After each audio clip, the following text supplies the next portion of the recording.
Hello and welcome to the Moonshots podcast. It is an epic episode 70.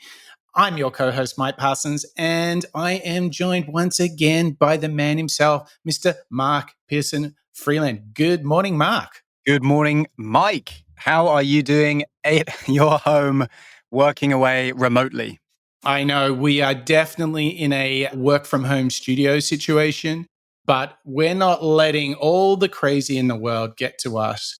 We've got an action packed show full of inspiration and a lot of lessons to be learned. In the last show, we did Michelle Obama. Mark, who is the second standout woman of innovation in our series of innovative women who are changing the world? Who are we going to decode and learn from today? Well, today we are covering no one other than Melinda Gates, an incredible woman who took her job originally at Microsoft in the 80s and ended up marrying none other than Mr. Bill Gates in the early 90s. And together, none of us really need an introduction. They founded the Bill and Melinda Gates Foundation in the early 90s and pledged an enormous amount of money over the last 20 years. Most famously, she released her debut book, The Moment of Lift, in 2019. And today we're going to be exploring some of the best lessons we can get from Melinda. She's a bit of a tour de force. I mean, I think it's fair to say that she, very similar to Michelle Obama, is very much her own self. And not only has she done an amazing job with the foundation, she has been an advocate for not just women, but for everyone finding empowerment. In fact, if you look at her book, The Moment of Lift, it is crazy. It's like 1,240 ratings, 4.5 stars on Amazon. And just remember, apart from writing a bestseller, she has donated more money to philanthropy than anyone else on the planet. She's changed the lives of millions of people who've had substandard health access throughout the third world. I mean, if you want to talk about legacy and impact, I mean, you can't go past Melinda Gates. I mean, everything she does touches to gold, Mark. I mean, best-selling book, saving the world. I mean, geez. I mean, she has to be one of the most charitable people and most inspirational people out at the moment. And she's just got so much to share with us. And there are so many amazing lessons that we can learn and begin implementing in our own day-to-day lives, even though some of us aren't able to donate, 500 million plus dollars to philanthropy and charities. I can still be inspired. I can still learn lessons from Melinda and her work. And I think when you put her and Michelle Obama together, if you then look at Brené Brown, you look at Lady Gaga, what is so interesting is that all of these women have this fierce independence of thought. They are like freight trains of human potential. They are on a mission to get it done, and they're not going to let other people's mental models, paradigms, or bias get in their way. It's going to be an action packed show. We've got a bunch of really smart mental models that Melinda has. We've got how she learned things in her efforts to help women. We can sort of decode them and learn some powerful lessons for all of us. It really is, it's going to be fantastic to get into the world of such a high performer, such a high achiever. But before we jump in, Mark, if everybody wants to dive into our Women of Innovation series, where do they go to get all that content and show notes? There's a little place that we like to call moonshots.io. You can visit it online via any of your devices. We have all of our show notes and our archived shows all online available for everybody to listen to. There are transcripts for a lot of them as well. And you can also get a sneak peek at some of our upcoming shows as well. But what we would love for all of our listeners to do is actually start reaching out and giving us your recommendations on who you'd love us to cover in the future. Absolutely. And we've been getting some great recommendations. In fact, we are going to add Adam Grant to one of our upcoming episodes, thanks to a suggestion from one of our listeners. So we really appreciate that. And if someone wants to send us an email with a recommendation for an innovator, entrepreneur to decode and to really learn from, Mark, this is the big test. Do you remember the Moonshots email address? hello@moonshots.io. Send us your thoughts, your images, your voice notes, whatever you'd like to do to get in touch with us. Feel free to send it all over to us because we read absolutely everything and we'd love to hear from you. All right. I reckon it's about time to get into the world of Melinda Gates, this high achieving superwoman like entrepreneur and innovator. Mark, I think there's a big theme in the world of Melinda around connection. And so, why don't we have a listen to her talking about that and creating a moment of lift? How then do we here in America, with our own set of issues and things going on in our own lives, our dailiness, create a moment of lift for these 220 million women who don't have contraceptives, for the 130 girls who still have yet to go to school? You say we are the lift, but how can I be the lift? I'm just trying to get my bills paid. So, first of all, you're absolutely right. I believe in connection between human beings. And that connection creates empathy, and we start to understand and we learn and we grow through that. And so if you hear this global problem and it sounds, oh, it's far away, it's huge, these big numbers, you have to remember we all have our hearts, our intellects, our energy, our time, and our resources. Yeah. And you can apply those in any amounts you want, tiny amounts, big amounts.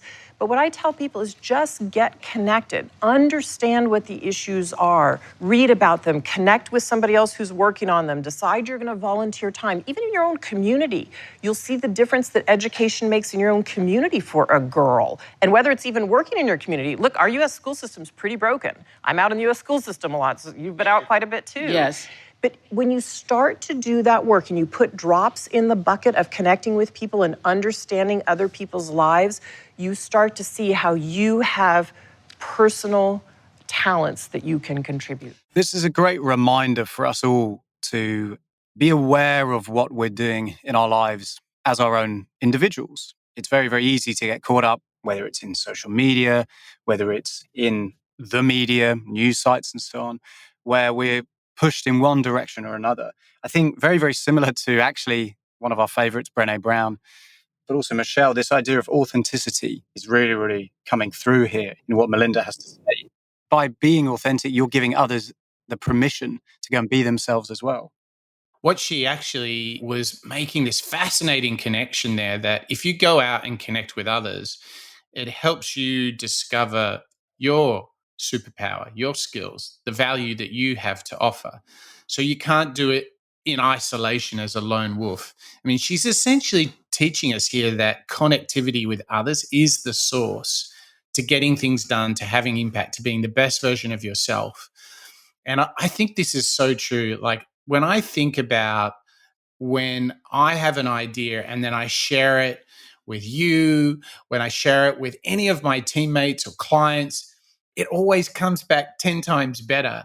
And what's really interesting is she's saying, listen, making that connection with others, reaching out, finding people who have the same shared interests, people who are on the same mission. Not only can we have the impact, but you can learn more about yourself. So she's giving us here, I mean, we're leading really strong here.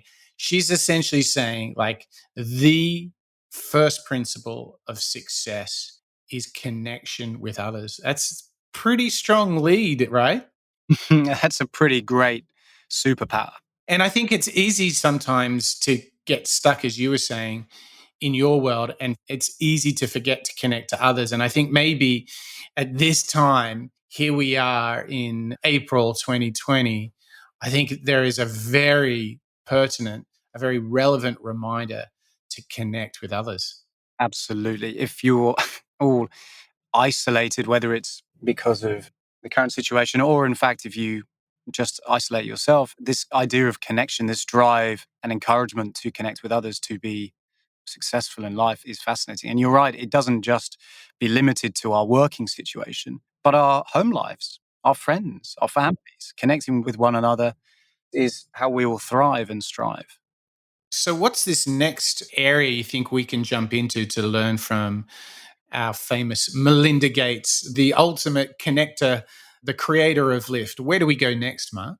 Well, exactly. I was just alluding to, I suppose, which is you don't have to be limited to connection just when we're during our 9 to 5 work lives. You can connect at home with your families. And what Melinda does in a lot of these clips, as well as her debut book, is draw comparisons and lessons from family. And this first clip that we're going to dive into now reveals some things that she believes are best when you've earned them. I often wonder, and I ask this not because you're one of the richest people on the planet Earth, but because I also ask this of my friends who are just well off. How do you raise kids who are responsible and kind, who grow up with a sense of grace, and yet have their own ambition when they have access to literally everything? How you do that? Well, I would say it's purposeful over time. And again, I believe in putting lots of drops in the bucket. And I wouldn't say I've gotten it right. My daughter Jen, my oldest who's here, would tell you I've made mistakes too. But I think you constantly go back to your values. And Do you? Because when I was growing up, my mother, we were poor. So when she said we couldn't afford it, I knew we couldn't afford it. Mm-hmm. You can never say we can't afford it. But that's true. And I wrestled with that with Jen, right, Jen? You can never say, you can't have that, we can't afford it. Put that down. Yeah. And I got that message from my parents too, because we couldn't afford certain things. But just because you can doesn't mean you should, right? So just because I could buy my daughter whatever doesn't mean I should. Like, she doesn't learn if I just buy it from her or my son. And so our kids have always had an allowance growing up, and then bigger things that they wanted that their allowance wouldn't pay for, they put on their Christmas list or birthday list, and they might get it off their wish list from us or a relative, or they might not get it. But they started to learn the responsibility of money. And they know that our hope and our dream for them is to grow up and to find whatever it is they have. All kids have amazing potential and talent, and to use that talent on behalf of the world. Yeah. And I think one of the things... You have to be doing a good job to have enormous amounts of wealth and still have your kids grow up with their own ambition. Because I've also talked to people who say, well, what are you going to do? You can't get the kids to work, you know? But I think our kids see Bill and I work very hard. We don't have to work anymore. I mean, but we do. We work hard every single day. We take some vacations, so, we take time off, but we work hard. And I think the other thing our kids see is they have been fortunate to travel a lot, both really nice travel, but they have been in and out of the developing world a lot too.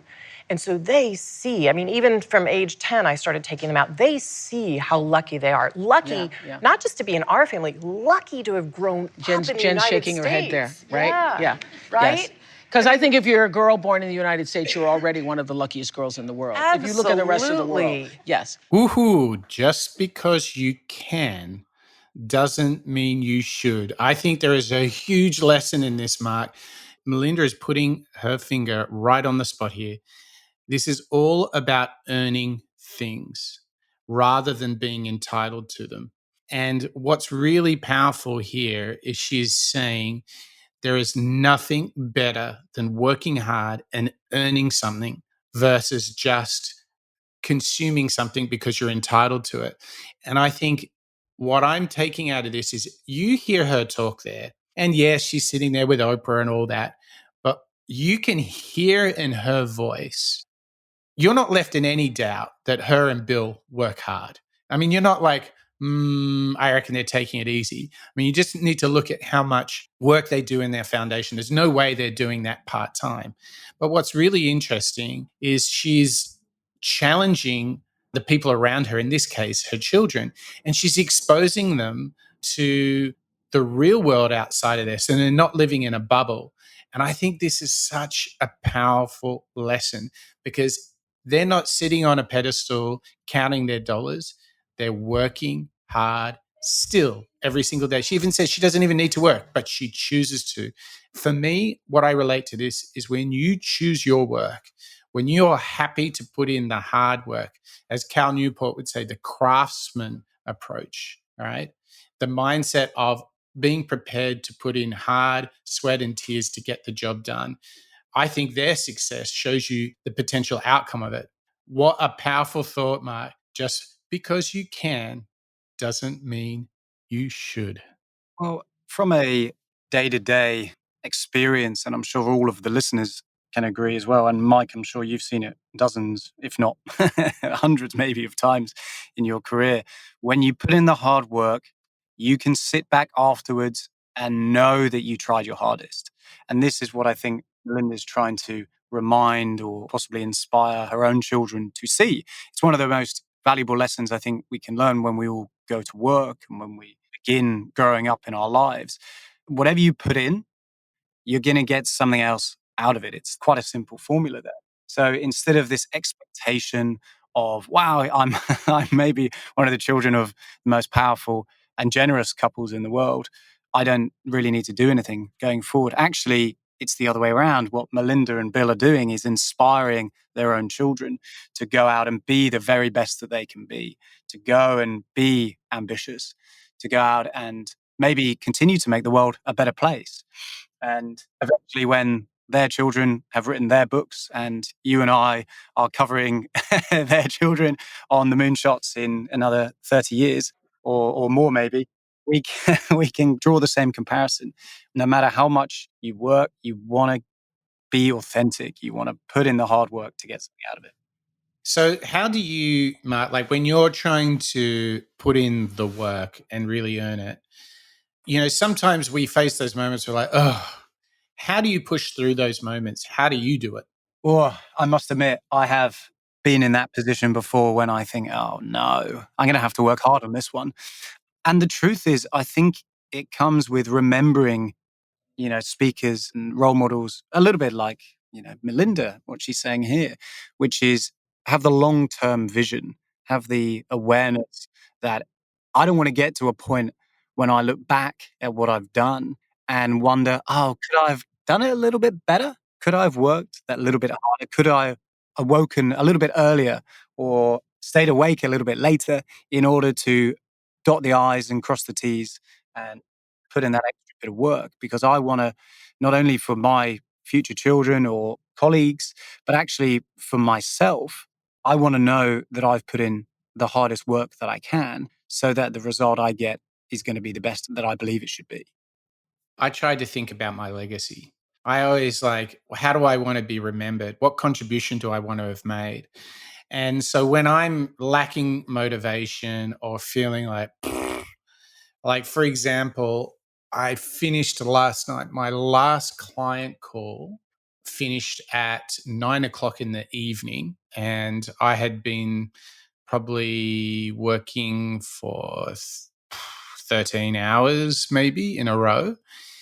And I still had to do the prep for the show today. And I always remind myself that taking the time and effort to share these learnings, to learn out loud together with you, together with our audience, I'm really reminded of, particularly when I go to events or meet people who've listened to the show who I've not met before, and to see their feedback on the lessons and the value they get out of the show, or just the emails and the comments that we get from people. I go back to those things to make sure that I've earned it. You're totally right. Legacy. What a great word. That's a bit of a confronting thing. Like, well, Mark, when all is said and done, how are you going to be remembered? Exactly. I mean, it's pretty scary, right? A lot of us don't necessarily want to think like that, but actually, it's one of the most useful tools at unlocking inner motivation. We don't want to accept the fact that maybe there'll be a time when we're not around, but more importantly, okay, well, what am I going to leave behind? How am I going to be remembered? And I love that as a driver, a motivation. We've only just started with the lessons that we can get from Melinda Gates. And now we've got a couple of clips, and they work on two levels. Not only do they demonstrate how Melinda has had so much impact on helping women all around the world, but there's some really practical tips and lessons for all of us when we think about how we work and how we can be the best version of ourselves. So, this next clip, we're going to be really hearing from Melinda her experience in investing in women. Frankly, I think this is really powerful because something that I've learned for sure is this following lesson that we're going to hear from Melinda, which is women just make teams better. My dad worked in the aerospace and aeronautics industry, and he worked on a lot of those early Apollo missions. We would often hear around the dinner table the stories about the women that he was recruiting to his teams, and that when he had these particular women mathematicians on his team was just a better team by having them. And I saw them as very strong women, and I knew they were capable, and I knew that any woman could be a great mathematician or engineer, really because of that experience. Well, I think I had the first experience of knowing that a team was better because I was on it in college. There were not very many women in computer science, so I was the only female on a male team, and it was just clear to me that the guys weren't collaborating in a way that we were going to meet the end goal of the project on time. And so I really had to get everybody on the same page and, get them a little bit out of their own egos and seeing what we were trying to create. And so I saw that that was one of the skills that I had. Global health is my second career. Today, I'd like to talk about the issue I spend the majority of my time on, and that is the health of women and children around the globe. In our foundation work, I originally thought that the women's issues were the soft issues, and I was just wrong about that. I realized that the reason that women were talking about women's issues is no one else was championing them. And the world wasn't actually putting resource behind women's health. And I thought, especially for my oldest daughter at the time, who was just starting into adolescence, if I'm telling her she should use her voice in the world or speak about what she believes in, I need to be doing that. I need to be role modeling that in the world, and I wasn't. It's time for me to just speak out. This is a great clip because it reveals Melinda's drive. This reveals this idea that we briefly spoke about at the beginning of the show around connection. What Melinda is demonstrating here is how to inspire not only her children, as we saw in the previous clip, but to inspire change around the world because of the position where she is. She's worked very, very hard throughout her career and throughout her life. And she's now at this amazing position where she's in front of the world. And she can see that there aren't necessarily other role models for women to inspire young girls to go after jobs and ambitious careers and so on.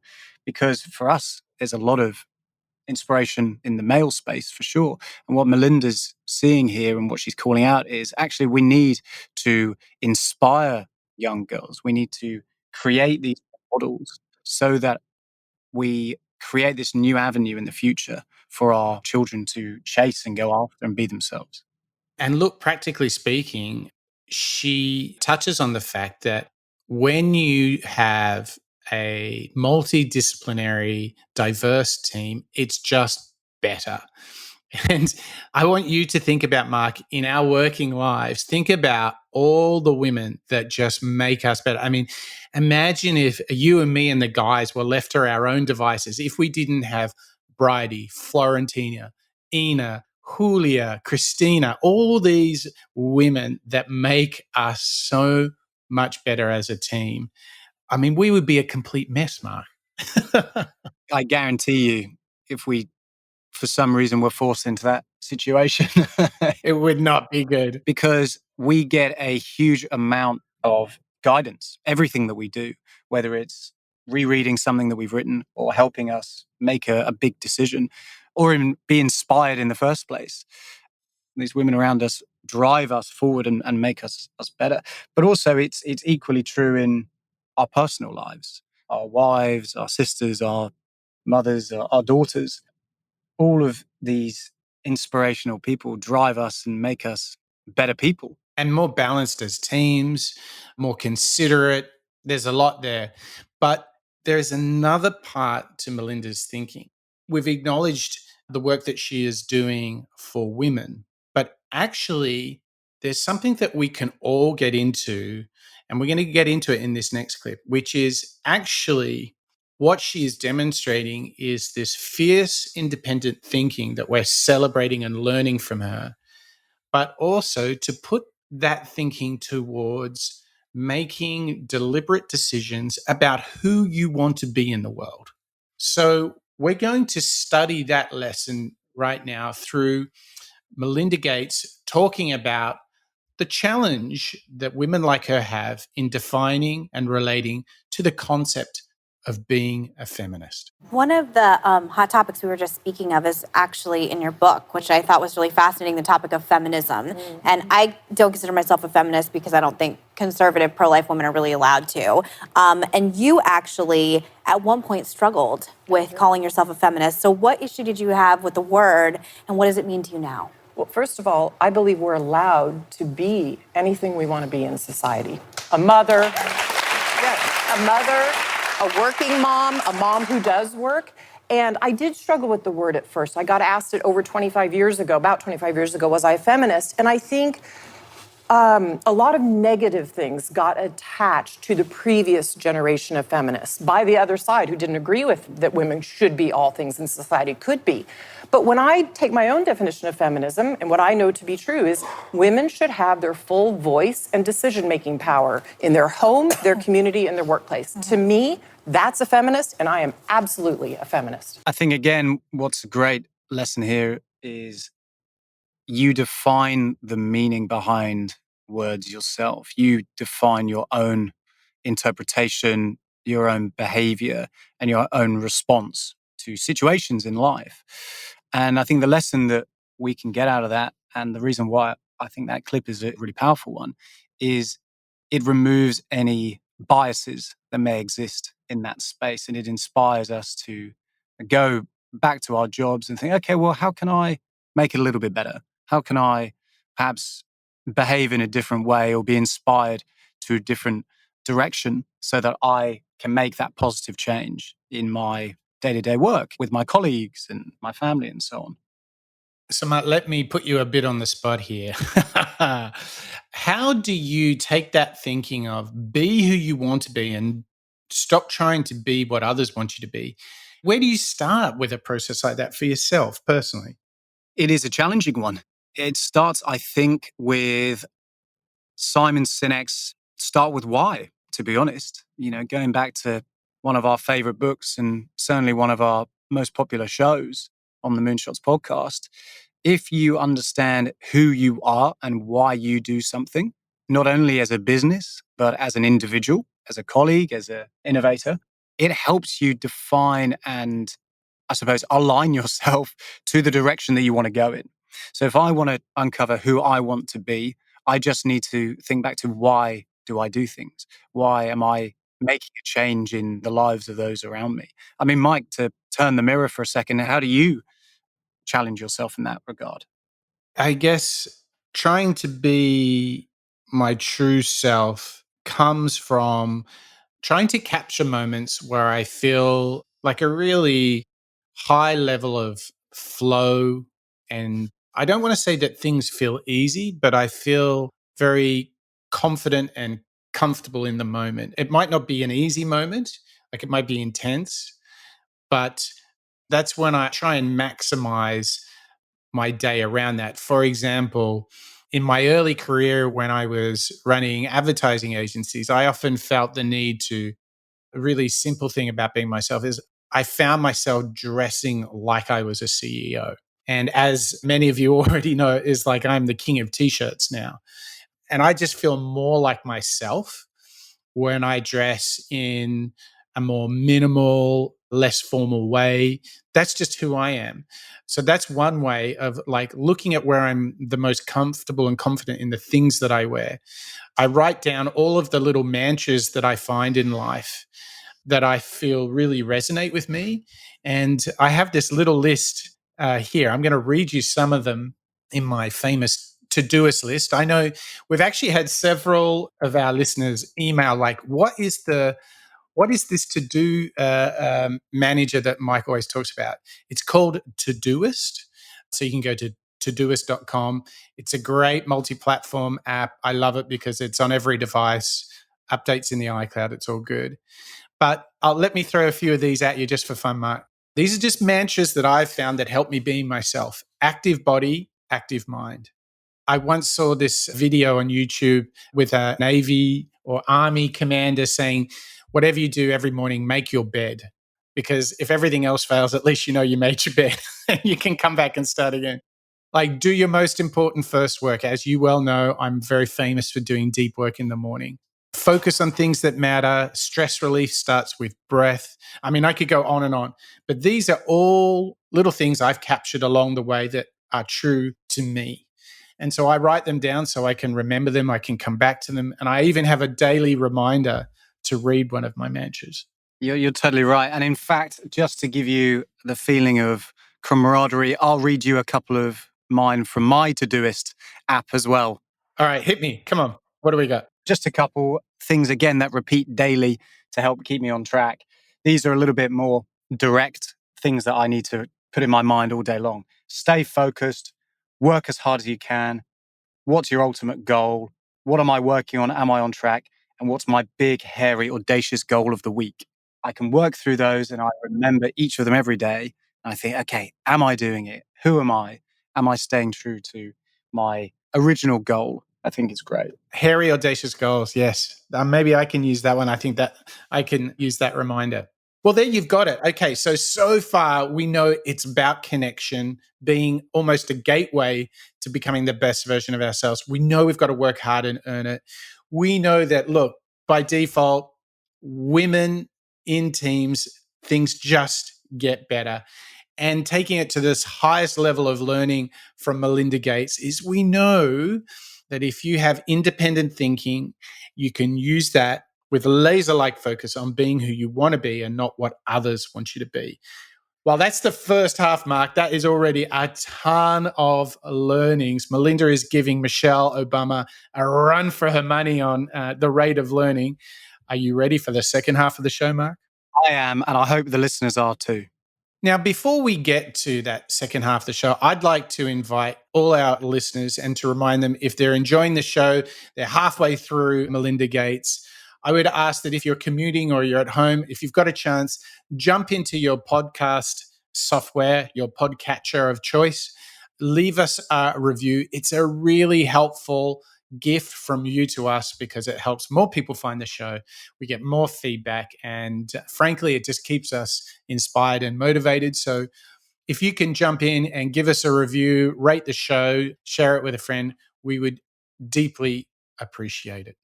And a quick personal shout out from the Moonshots team to Boho Snowpants in Canada, who kindly left us a review since the last show, who's been driving on long roads in Western Canada for the past year.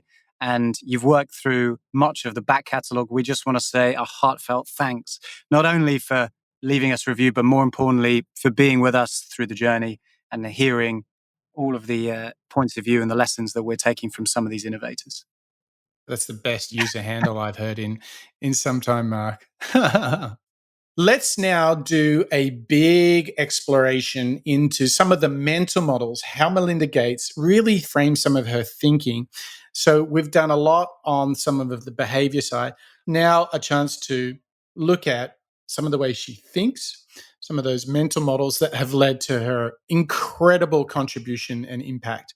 And the first place we're going to start is it's a little bit this idea around solving problems through creating markets. It's really innovative thinking. It's a great mental model.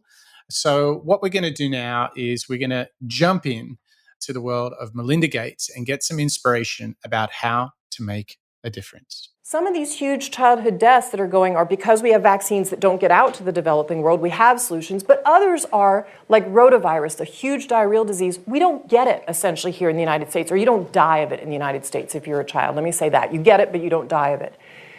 So there were market failures. Why a vaccine? There was no rich world market for a diarrheal vaccine or a pneumonia vaccine. And again, we thought we could stimulate the pharmaceutical companies through public-private partnership to start to create vaccines. If we could guarantee them a market of millions of children getting this vaccine and them being paid for it in the developing world, but paid just a little bit over cost, but millions of doses, if we could commit to a market and we knew that the demand would be there, we could incent them with the right research dollars to actually create those vaccines. And that is, in fact, what has happened. There is now a rotavirus vaccine on the market, and there's now a new pneumococcus vaccine.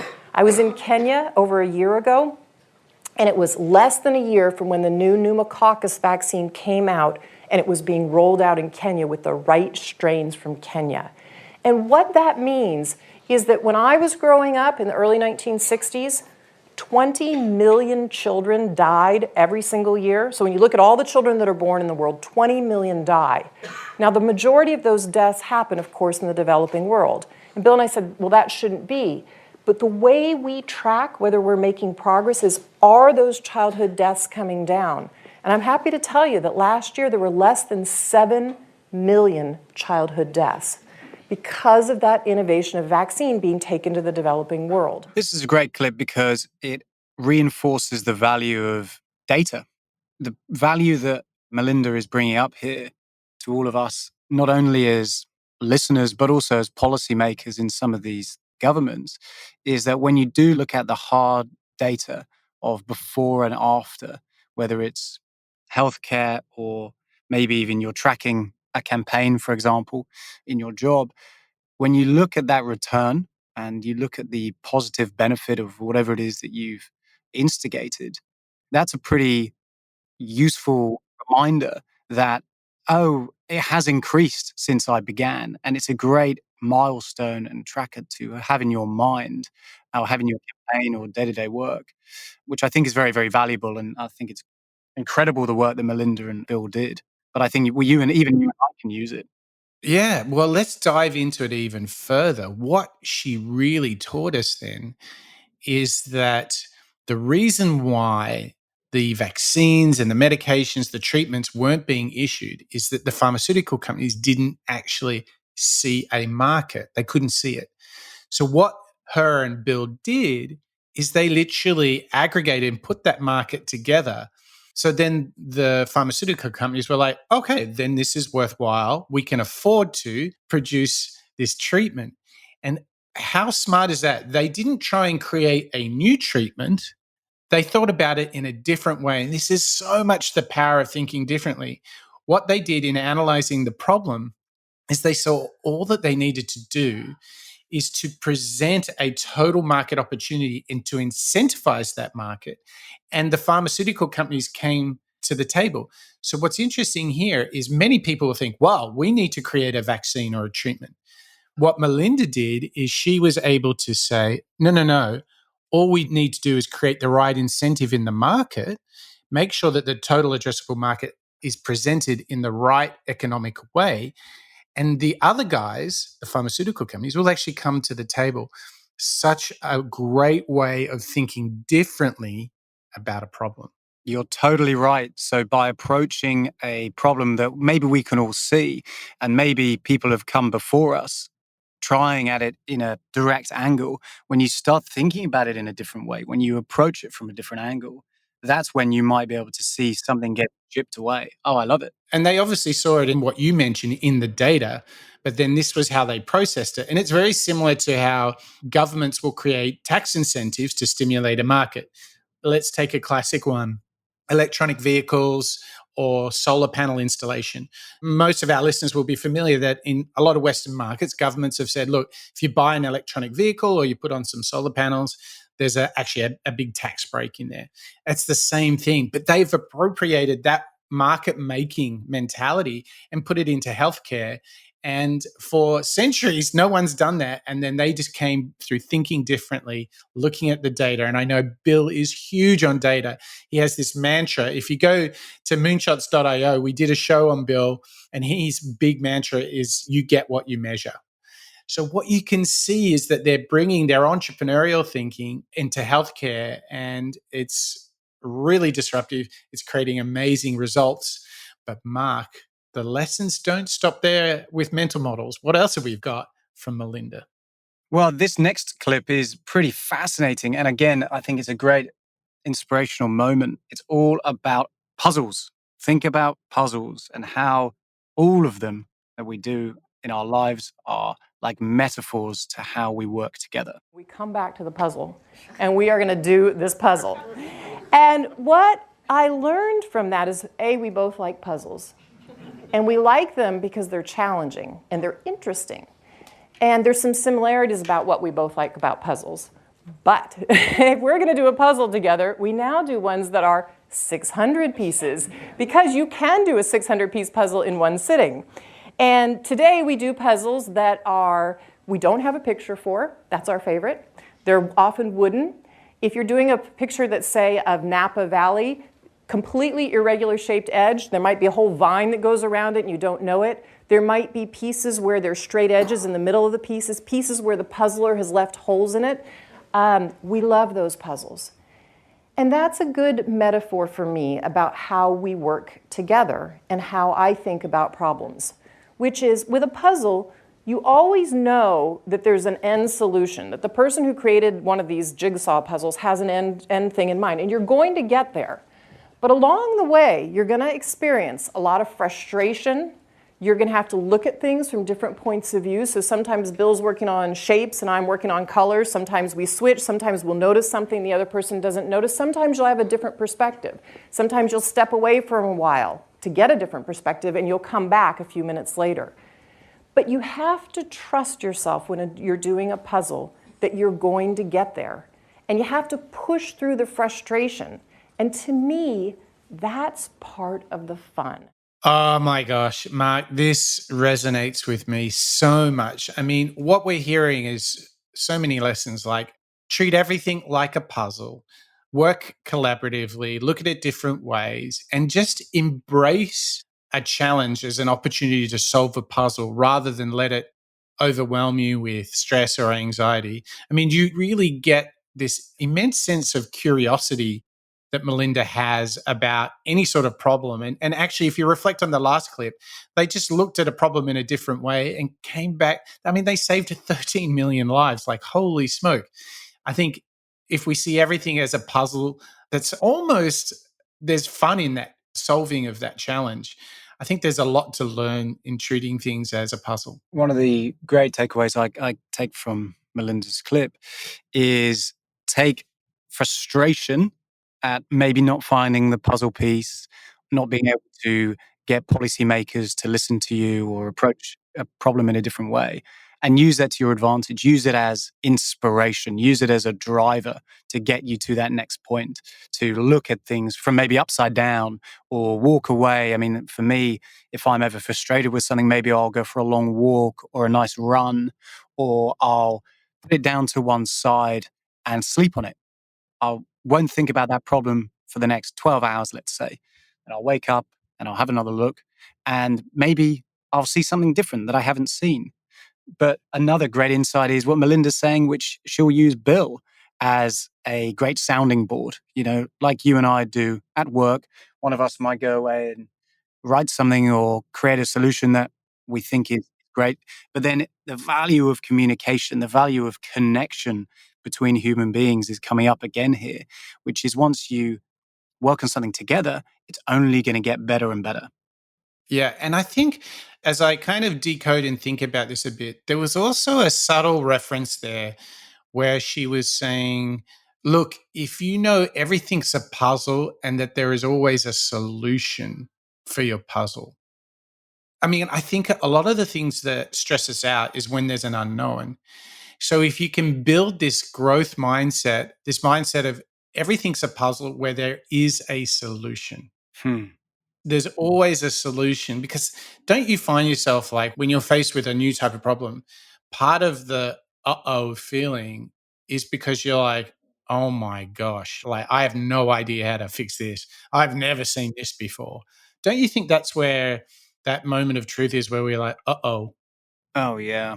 How do I respond to this? How do I give it my best go? How are my colleagues going to see me during and after whatever this situation is. But actually, I think what we should all try and remember is it's a little bit like traveling somewhere. If you're going on a long drive, half the fun is actually what you're going to see in the process. So you have a real stressful situation, that's okay. Because similar to what you and I were discussing in the Michelle episode, uncomfort is like a muscle.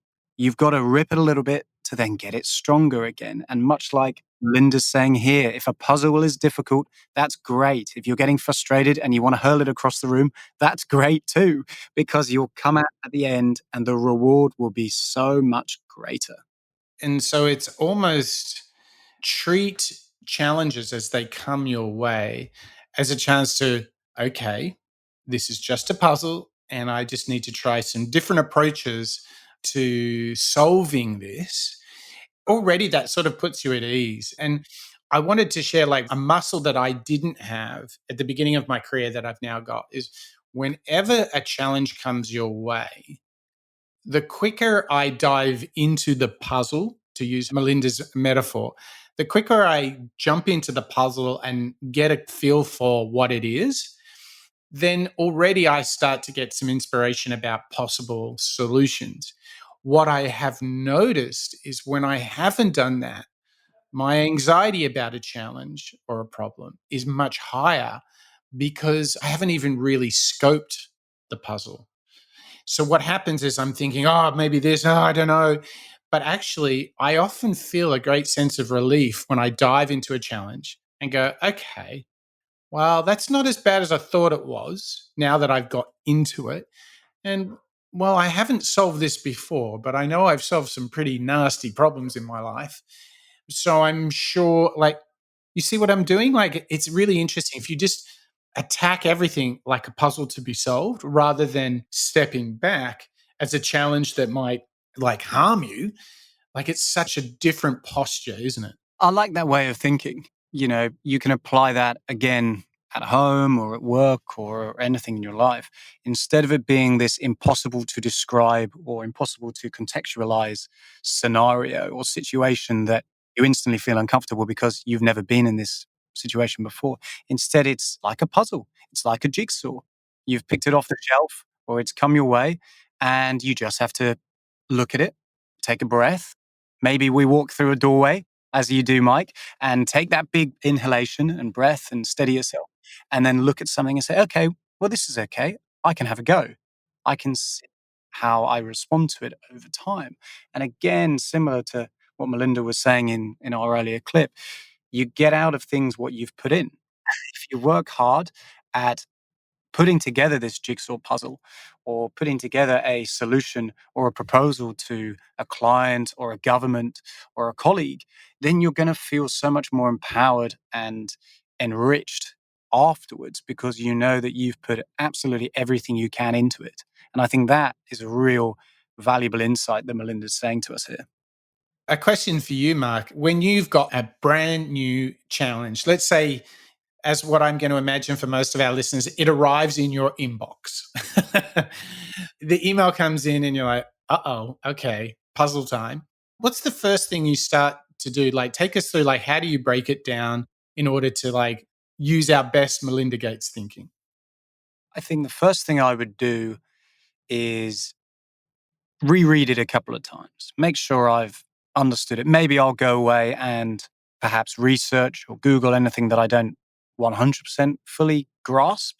I'll try and make sure I've got all the information straight in my own head. But then the first thing I do after that is actually sense check it with someone else, because I believe that we're better together and we're stronger when we're bouncing ideas off more than one person. Melinda would love you for that. She talked about, our first clip, it all starts with connection. So that's great. So you read it a couple of times, maybe walk away, go get yourself a cup of coffee, you come back to it, make sure you understood it, and then you share with someone else. Exactly. Because what I believe I might do, and it might be true with our listeners as well, is you're a product of your own environment. So my immediate response might be unique just to me. And actually, it's worth, before you respond very, very quickly and in the moment, it's to contextualize it with someone else, because somebody else For example, you, Mike, you have a different background to me, and I can be enriched by speaking to you and getting your point of view. Isn't there a saying, a problem shared is a problem halved? Isn't I there a... fully believe in that. Whether it's stress or whether it's a jigsaw puzzle, it's going to be a little bit easier when you open it up and share it with another. And the truth is, you might not require somebody's full attention at answering that problem, but just contextualizing it, even if it's just for a few minutes with a colleague or a family member, whoever it might be, your partner, you level set a little bit. Realize, oh, you know what? It is just another problem. It is just another jigsaw that I can hopefully have a little bit of fun in trying to answer. And afterwards, when I look back at it, I'll think, oh, now I'm a little bit stronger. That was a new puzzle that I hadn't answered before, or a new question that I'd never really delved into. And I believe I'm now stronger and richer because of it. That's great. What a nice way of tying together a number of the learnings from Melinda Gates. But we've got just one more clip. And I'm really happy we've saved this one to last, because this is such a great way to wrap up the show. And this last clip is all about what's been Melinda's secret and what advice she would give to her younger self. So let's have a listen to the last clip of the show from Melinda Gates. I think I would say to my younger self, what you dream, you can achieve. And I think Bill and I both feel that way in the work that we do also together with the foundation, which is if you set very ambitious goals in the world and you work very diligently towards them with your partners out in the field, things do change. And we've seen the world change. And yes, some of our ambitious goals haven't yet come to fruition, or a vaccine we thought we would get is not as efficacious as we would have liked. But it surprised us, for instance, that bed nets have saved, over 40 million people's lives. I wouldn't have guessed that back when we started the foundation's work, but we did set a goal early on to tackle malarial deaths. And so sometimes you tack on your goals and your ambitions, but it's those surprises that come forward that actually show you the way. Those surprises, as Melinda's saying here, they're very reassuring to hear. Melinda and Bill and all of us, we all set ourselves these big, hairy, audacious goals, as I say. And sometimes they don't immediately come off. Sometimes they take a little bit longer than perhaps you've planned. For example, Melinda confesses there that maybe some vaccines weren't as efficacious as they thought they were straight away. But what's wonderful here, and I love that we saved that clip to last, is because it is a reflection, as you and I were saying, upon, okay, well, what can we learn after we've gone through that process? Once we've made that jigsaw puzzle, once we've received that email and compartmentalized it, shared it with someone else, and set ourselves those intentions or goals, what advice can we look back at? And a lot of the time it's very positive, but sometimes it's also equally, you've got to have patience. Yes, she's bringing it a lot home now. What I took from that is we can all walk away from Melinda Gates knowing that be ambitious, have a big, hairy, audacious goal. Who said you can't? You are only limited by your thinking. And she is just this wonderfully fierce, independent thinker. And coupled with that, I think another big lesson she brought home from us there is you can dream big, but you got to work hard every single day. And what's crazy, Mark, is if you look at so many of the people that we've learned from on the show, there is this freedom of thought, this almost contrarian nature to them. They have fiercely independent thinking.